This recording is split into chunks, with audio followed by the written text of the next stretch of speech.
올려 예배를 시작하겠습니다. 전능하사 천지를 만드신 하나님 아버지를 내가 믿사오며 그의 아들 우리 주 예수 그리스도를 믿사오니 이는 성령으로 잉태하사 동정녀말에게 나시고 본디오 빌라도에게 고난을 받으사 십자가에 못 박혀 죽으시고 장사한 지 사흘 만에 죽은 자 가운데 선자를 심판하러 오시리라. 성령을 믿사오며 거룩한 공예와 성부와 서로 교통하는 것과 죄를 사하여 주시는 것과 몸이 다시 사는 것과 영원히 사는 것을 믿사옵나이다. 아멘. 찬송가 288장을 부르겠습니다. 예수를 나의 구주 삼고.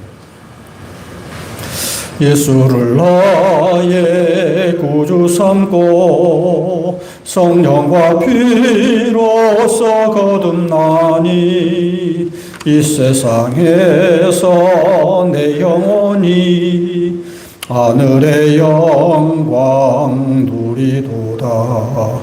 이것이 나의 간증이요 이것이 나의 찬송일세. 나 사는 동안 끊임없이 주를 찬송하리라. 온전히 주께 맡긴 내 영 사랑의 음성을 듣는 중에 전사들 왕래하는 것과 하늘의 영광 보리로다. 이것이 나의 간증이요 이것이 나의 찬송일세. 나 사는 동안 끊임없이 구주를 찬송하리로다. 저 안에 기쁨 누림으로 마음의 풍랑이 잔잔하니 세상과 나는 간 곳 없고 구속한 주만 보이도다. 이것이 나의 간증이요 이것이 나의 찬송일세. 나 사는 동안 끊임없이 구주를 찬송하리로다. 아멘. 김우식 교수님 기도해 주시겠습니다.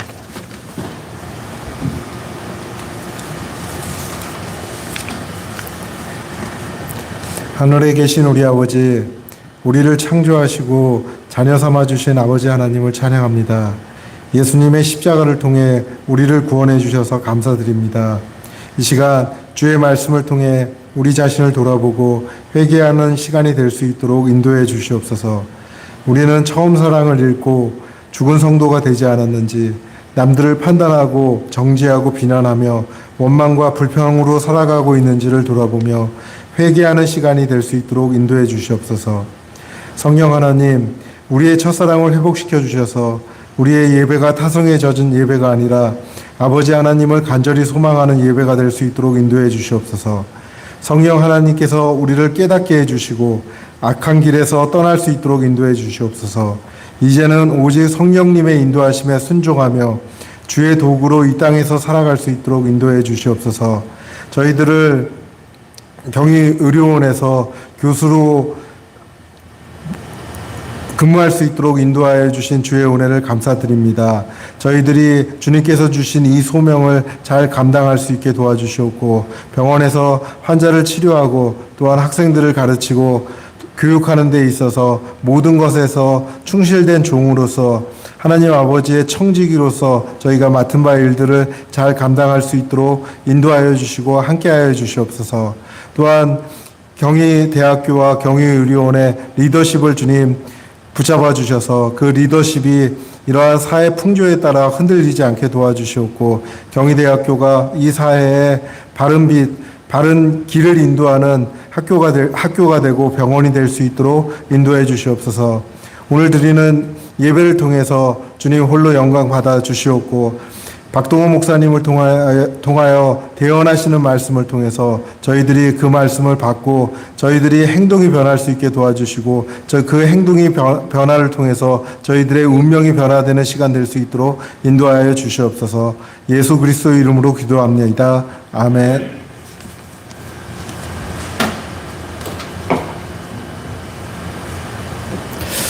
자, 이제 하나님의 말씀을 보겠습니다. 누가복음 1장 17절부터 17절, 18절을 우리 한 절씩 교독하겠습니다. 그가 또 엘리야의 심령과 능력으로 주 앞에 먼저 와서 아버지의 마음을 자식에게, 거슬리는 자를 의인의 슬기에 돌아오게 하고 주를 위하여 세운 백성을 준비하리라. 천사에게 이르되 내가 이것을 어떻게 알고 내가 늙고 아내도 나이가 많습니다. 아멘. 우리가 믿는 종교를 기독교, 예수교 이렇게 이야기하죠. 기독이라는 것은 그리스도를 한자로 음역한 거예요. 기독, 그리스도. 그러니까 그들 음이 좀 비슷하게 이렇게 음차로 한자로 고친 것을 기독. 그러니까 우리가 그리스도, 일본 사람들은 기리시다 이렇게 하고, 우리는 그리스도. 원래는 크리스토스, 그러죠. 크리스토스. 다 똑같은 말인데 메시아를 의미하죠. 히브리어 메시아가 가장 원어예요. 메시아. 메시아라는 것은 기름을 부어서 세워진 자. 마사라는 동사가 있어요. 마사라는 동사는 기름을 붓다라는 거고, 메시아라는 뜻은 마사 동사의 수동태 명사형입니다. 수동태 명사. 이 받은 자, 기름을 하나님이 세우신 자다. 그 이제 기름은 이제 나중에 신약으로 말하면 성령이 들어갔다. 성령의 능력이 들어갔다. 그 능력을 가지고 하나님을 대신해서 백성들을 다스리는 왕이자 선지자요 제사장이 세 가지 지하 3 정말 꿈에 그리는 아주 이상적인 지도자. 이게 메시아. 이제 기본이 이겁니다. 그런 점에서 오늘 이제 말씀은 메시아가 등장하기 바로 직전에 세례 요한을 이제 언급했는데, 세례 요한은 어떤 자인가? 마지막 구약이며 첫 번째 신약인이다. 이제 그렇게 이야기했죠. 그런데 그가 어떤 사람인가를 이제 17절에 엘리야의 심령과 능력으로 태어날 것이다.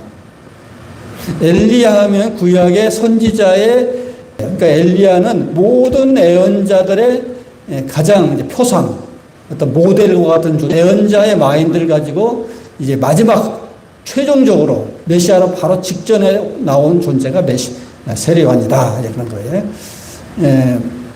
그럼 구약의 예언자는 어떤 존재인가를 또 추적에 들어가면은 왕을 세웠어요. 지금 하나님이 처음에는 제사장을 세웠죠. 제사장이 신정일치, 제정일치 사회에서는 모세 같은 존재는 그러니까 제사장인 동시에 왕인 거예요. 모세는 종교 지도자이면서 정치 지도자인 거죠.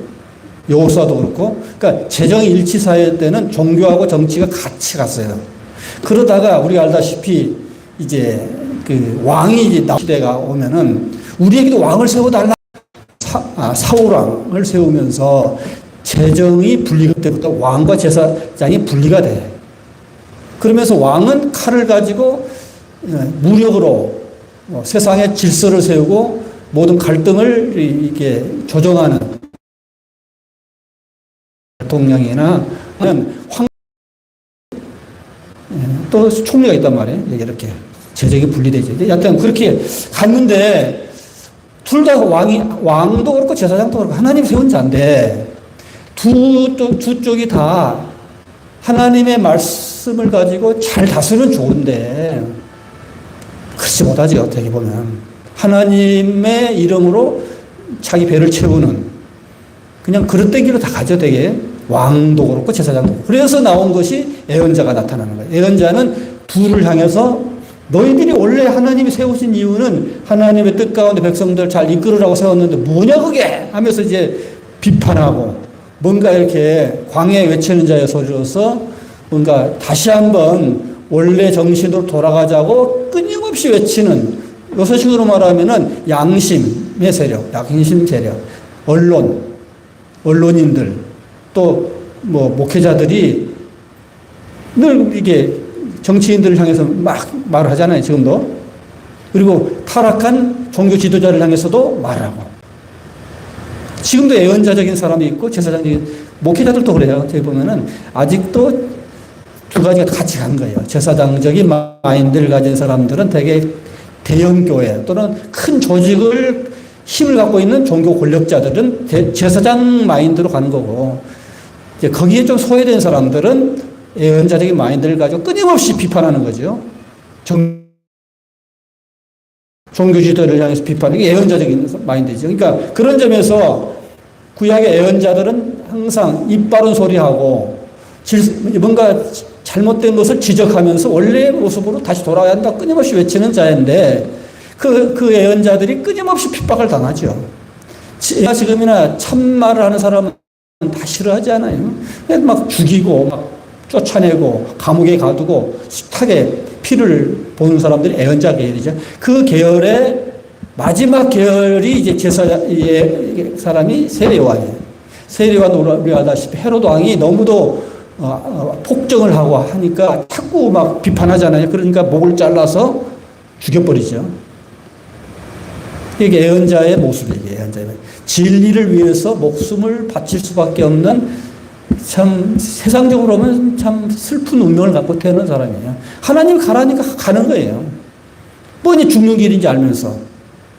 예수님도 어떤 점에서 보면 예언자 반열에서 오신 분이에요. 십자가의 죽음은 바로 이제 그런 죽음일 수도 있어요. 진리를 위해서 외치다가 종교 지도자와 정치 지도자들이 합세해서 죽여버린 그 사건이 십자가 사건입니다. 그러니까 그런 맥락에서 세례요한은 어떤 존재냐? 엘리야의 심령과 능력을 가지고 태어났다. 엘리야의 마인드를 가지고 왔다. 엘리야의 정신을 가지고 왔다. 엘리야가 뭐예요? 당시 아합왕과 또 제사장들이 하나님의 뜻에 많이 벗어났죠. 거짓 선지자와 거짓 영에 휩쓸려서 자꾸 그 바알과 아세라 목상에게 절하고, 요새 같으면은 만무즘이지 이제. 하나님의 진리보다는 뭐 잘 먹고 잘 사는 것이 최고지. 예나 지금이나 사람들은 다 그래. 사람들은 그저 풍요롭고 그것을 주는 것을 이게 종교성이죠. 그냥 소망은 등 따시게 배부르게 먹고 병 없이 좀 편안하게 지내는 것이 최고의 희망이죠. 지금도 그렇죠.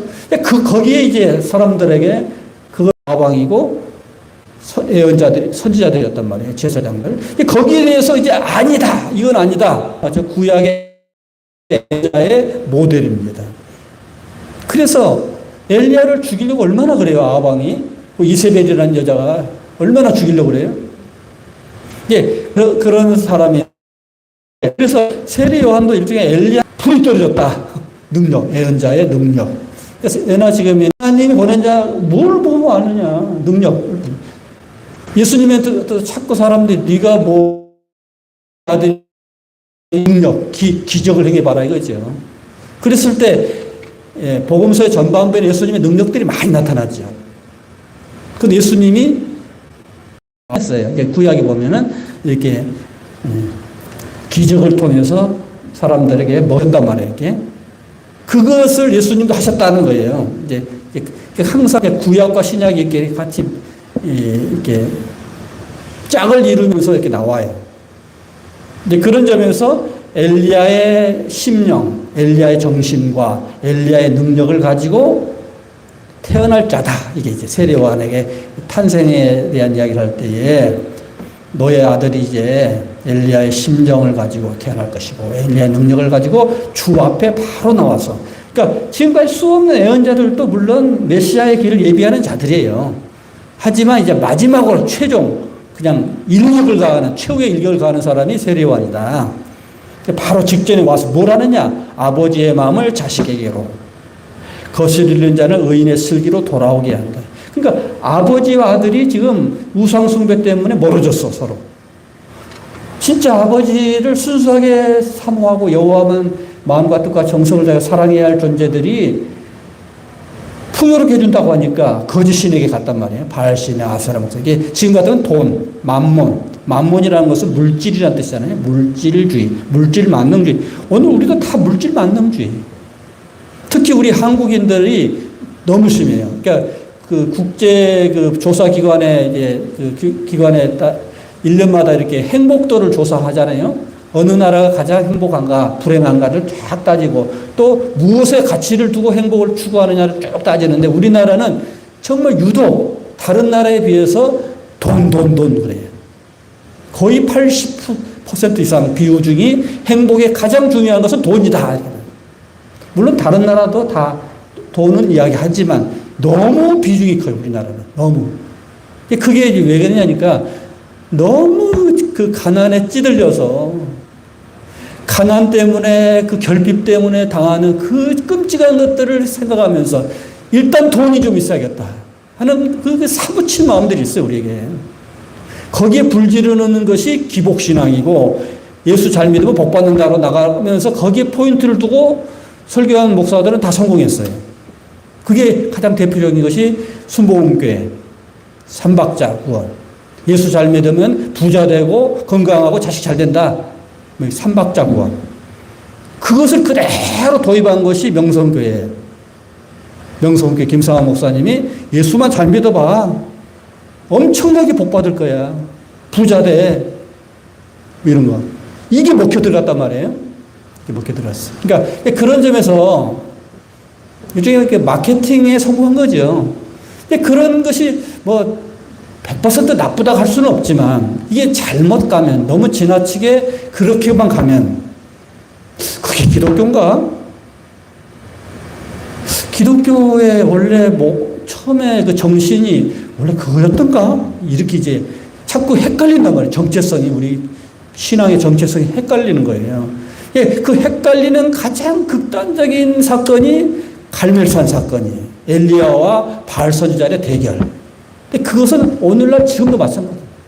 지금도 미국 교회도 그렇고 한국 교회도 그렇고 미국 교회는 번영신앙, 한국 교회는 기복신앙 똑같은 이야기고 그게 만모니즘이고 예수 잘 믿으면 복 받는다로 가는 그 메시지가 사람들을 흥분케 하고 열광으로 하게 해서 양적으로는 엄청나게 성장하게 했단 말이에요. 양적으로 엄청나게 성장했는데 과연 그 성장이 하나님이 기뻐하시는 성장인가를 이제는 좀 냉철하게 한번 좀 자성하고 성찰해야 할 시간이 왔어요. 왜? 거품이 빠지고 있어요, 지금. 거품이라는 게 뭡니까? 원래 실력은 그게 아닌데 지나치게 부풀려진 것을 우리는 거품이라고 해요. 그러니까 주식이 거품이 있다. 부동산에 거품이 있다는 말은 무슨 말입니까?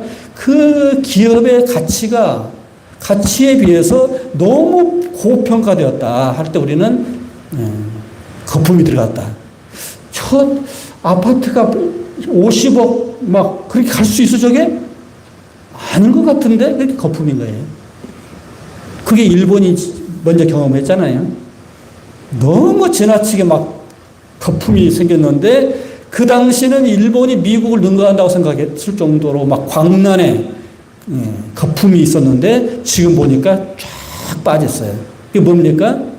거품이었다는 거예요. 근데 그게 세계 교회사도 그렇고 우리 한국 교회사도 그렇고 교회의 양적 부흥이 진짜 영적인 성숙도에 비례한 발전이었는가 성장이었는가 아니면 그냥 사람들의 그 배고픈 사람들에게 기복적인 신앙을 막 나쁜 말로 선동하면서 사람들을 막 끌어들여가지고 성장한 양적인 성장이었는가를 지금 순간에 따져보면 맞았다 그게. 그랬어 맞아. 그건 하나님 원하신 게 아니었어. 이걸 냉철하게 이야기하는 사람들이 애언자들이에요. 왕과 제사장들은 항상 양적인 평창 그 자체가 축복이지 이렇게 나가는 건데 아니야 이렇게 하는 사람이 엘리야. 엘리야하고 거짓 선지자, 바알 선지자, 아세라 목사. 바알 선지자들은 풍요의 신이거든요. 풍요의 신. 풍요의 신. 바알이라는 뜻은 원래 이제 남편, 주님, 뭐 이런 뜻인데, 또 아세라의 여신은 그 배우자 신인데, 그 둘만 잘 섬기면 풍년들어 물질적인 축복 엄청나게 줄 거야.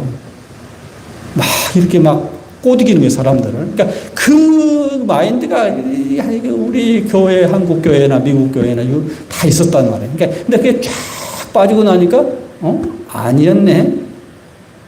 이게 나오는 거예요. 그러니까 애언자들의 그 비판을 들었어야 됐어요. 근데 그 애언자들의 비판을 듣지 않고 수용하지 않았기 때문에 하나님이 결국은 애언자들의 애언대로 이스라엘을 멸망시켜 버리죠. 그러니까 사람은 결국은 끝을 봐야 실력을 알 수 있어요. 실력을 알 수 있어요. 이스라엘의 북쪽 이스라엘이나 남쪽 유다 왕국이나 다 멸망을 당했을 때에 그때야 비로소 자성을 하는 거잖아요. 자성을 하는 거예요. 왜 우리가 이렇게 남의 나라에 끌려와서 이 정말 수치를 당해야지라는 반성에 의해서 쓰여진 것이 구약이에요. 그러니까 구약은 바빌론으로 포로로 잡혀갔을 때의 사람들이 그때야 비로소 자기 자신이 정신이 돌아온 거예요. 정신이 돌아와서 일종의 참회록이에요. 참회록. 유송령이 임진왜란 끝나고 나서 징비록을 썼잖아요. 왜 우리가 그렇게 우습게 봤던 외놈들한테 어이없게 당했는가를 아주 냉철하게 이렇게 반성하면서 쓰여진 책이에요. 구약이. 그를 시키는 자가 올 것이다. 시키는 자가 올 것이다. 늙었고 우리 아내도 내 아내도 세상적으로 볼 때는 이거 불가능한 이야기야. 불가능한 이야기야. 나이가 지금 내가 몇 살인데 자식을 나이가 지금 내가 몇 살인데 자식을 낳아 비슷해요. 나 지금 다 경수도 끊겼고 그때 그러니까 이런 것을 우리는 초자연적인 현상, 신비 이렇게 이야기합니다. 그러니까 과학적인 데이터로 볼 때 과학이 서로 영역을 그러니까 비트겐슈타인이라는 유명한 언어 철학자도 말할 수 있는 것만 말해라. 알 수 있는 것만 이야기하고 모르는 분야는 모른다고 그래라. 그러니까 서로 그래요. 서로. 과학 그거는 그냥 모른다 그 정도지. 신은 없어 그러면 안 돼. 이건 그냥 모른다 그 정도. 그 정도. 우리 그런 것을 우리 불가지론이라고 그러죠. 불가지론. 나는 그건 몰라. 그건 내 영역에서 떠났어. 칸트도 그 이야기를 했어요. 칸트도. 이런 것은 이런 일반적인 현상하고 전혀 다른 이야기들을 하고 있는 거예요. 갑자기 그러니까 하나님이 갑자기 역사 속에 뛰어들어온 거예요. 하나님이 갑자기 자연 속으로 뛰어들어오는 장면이에요, 지금. 전혀 다른 세계 이야기하는 거예요. 그러니까 천사가 갑자기 들어온 거잖아요, 지금. 초자연적인 개입이죠. 그 천사가 나는 하나님 보내서 왔다. 그러니까 심부름꾼이에요. 하나님 보냈기 때문에 갔다. 근데 참 좋은 소식. 그러니까 우리가 어떤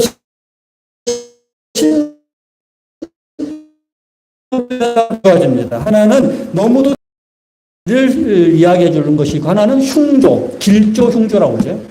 그러니까 사무엘이 갑자기 이세에게 나타났을 때에 이세가 갑자기 흉조. 그런데 안심해. 좋은 이야기야. 좋은 소식. 우리가 어떤 사람이 우리에게 소식을 전할 때도 뭔가 이야기해 줄 때 좋은 거에 나쁜 거에 갑자기 긴장이 되죠. 진짜. 여기서는 좋은 이야기야. 좋은 이야기. 좋은 소식 인도한다. 그거지요. 는 아주 중요해. 인간의 몸을 입고 오셔서 너희들의 원칙대로 율법의 저주를 당해서 다 죽어야 하는데 너희들이 살게 되었어. 살 일이 생겼어.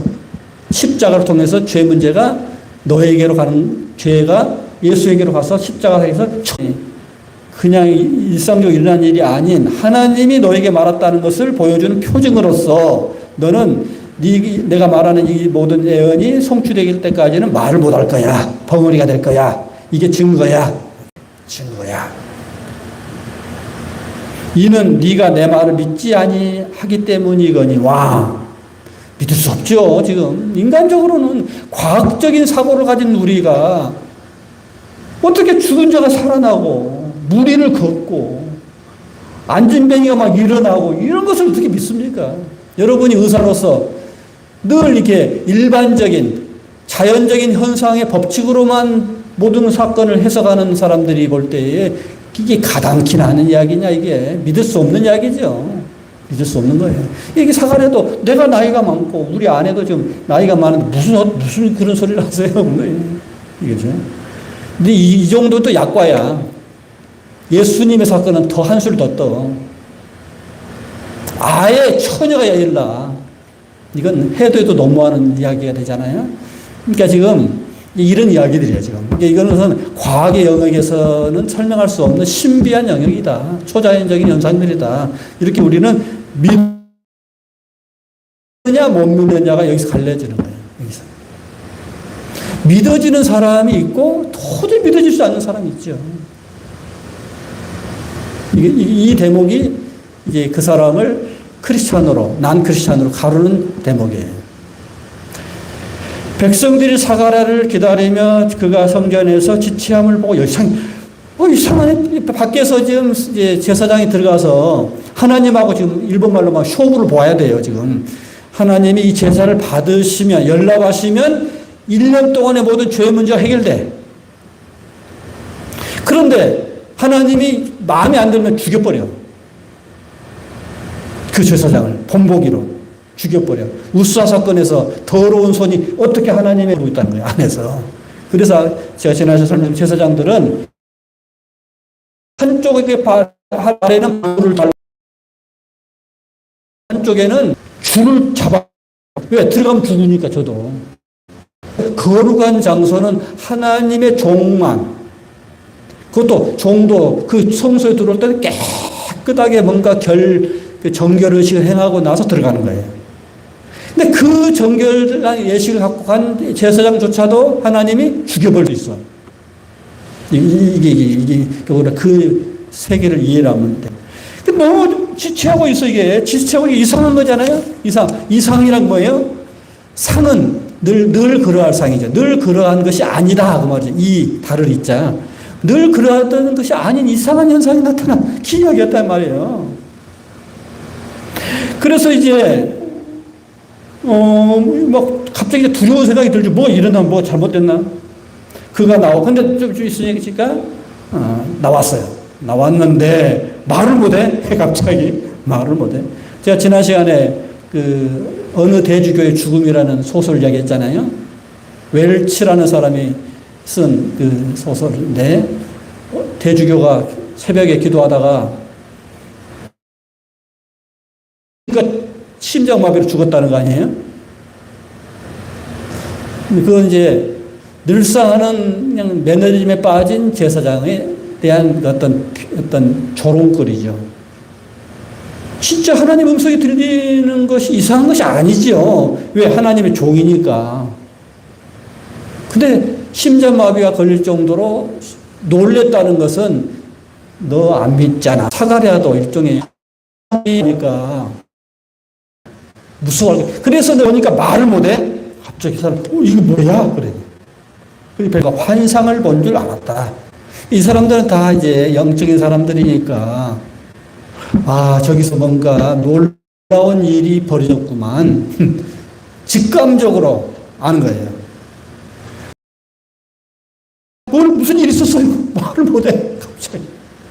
그래서 이제 백성들이 그가 성전 안에 환상을 본 줄 알았더라. 그가 몸짓으로 이제 뜻을 표현하는데 그냥 말은 못하고 있더니 그 직무날이 다음에, 지금 아까 지난 시간에 설명한 것처럼 15일간이야. 15일간, 당번식으로 24반차의 사람들이 중앙성소에 올라가서 반달, 절반을 직무를 하다가 끝나면 내려가요. 지방성소로 내려가요. 그러니까 당번이 다 끝나고 이제 자기 집으로 돌아갔다 이거예요.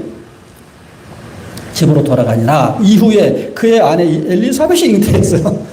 올게 온 거죠. 하나님 미리 예고를 한 거예요. 너 그동안 애를 못 낳아서 마음고생 많았지? 우연이 아니고 하나님 뭔가 일을 하기 위해서 너를 사용하시는 거야. 그러니까 우리가 뭔가 일이 안 풀리고 그럴 때는 불평 원망하지 말고 하나님 뭔가 나에게 뜻이 있나 보다.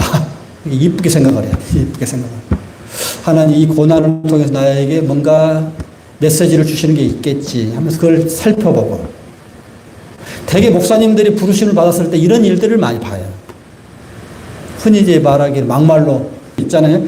절반은 맞아. 절반은 맞는 이야기야. 우리 이제 신대원 우리 보면은 많아. 그래서 신앙으로 그걸 극복하는 복원력이 생겼을 교례관절. 이라는 것은 그런 경험 회복이 되는 그런 어두운 시절이 있었더라. 나도 하나님을 원망했고 정말 힘들 때가 있었는데 그 순간에 내가 하나님을 만났다. 그때 하나님 찾아오셨다. 내가 심령이 가난해지니까 하나님을 찾았고 하나님 나를 만나주셨고 그래서 나는 대개 보면은 어떤 깊은 수렁에 빠진 경험들이 많아. 그러니까 그런 걸 우리가 이쁘게 생각하는 사람들은 그렇게 하나님 이쁘게 또 사용하시고 그렇지 않고 불평, 불만, 냉소적으로 가고 삐딱하게 가고 교회를 튕겨나가고 우리 사회 운동하는 사람들 보면 목사들 때도 그렇게 당해요. 교회에서. 하나님 살아계신다면 저럴 수 있을까? 사람들이 저렇게 악랄하게 싸움질이나 하고 목사를 그냥 괴롭히기나 하고 저게 무슨 교회냐 튕겨나가는 거예요. 물론 이제 하나님의 다른 방식으로 사회 정의를 위해서 사용도 하겠지만 모르겠어요. 여기 명함이 있어요. 설교 시간에 그걸 강조를 하거든요. 고난이 있잖아요. 위기는 참 묘한 두 가지가 위험, 기회. 위험해요. 고난을 받은 사람이 위험해져. 아주 취약해져. 영어로 보면 벌러블 하죠. 벌러블. 너무 그냥 밑바닥으로 들어가요. 근데 거기가 기회의 순간이에요, 또. 참 이거예요. 그러니까 우리가 세계사의 흐름도 보면 강대국이 바뀔 때마다 순간, 위기 순간들이 있었거든요. 근데 그것을 치고 올라가는 나라는 강대국이 되고, 그렇지 않으면 몰라가는 거예요. 국가도 그렇고, 문명도 그렇고, 입고 있느냐, 안 입고 있느냐가 드러난다. 이게 무슨 말이에요? 그냥 양쪽을 굉장히 성장의 원동력, 그것이 강한 기업은 오히려 사람들이 본능적으로 싫지만 하나 다하는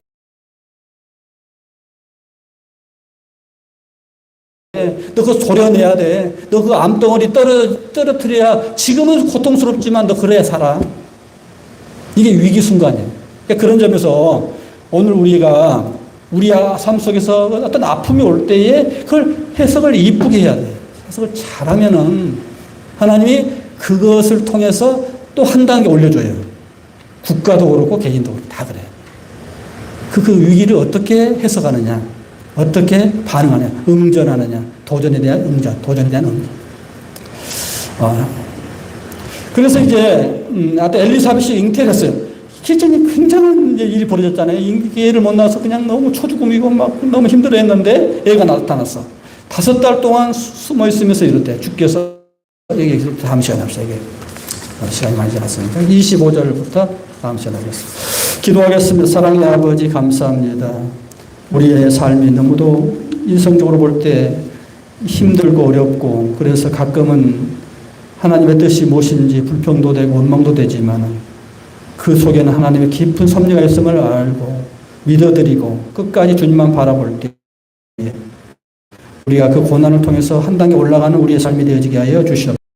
이제는 교회 머리가 되신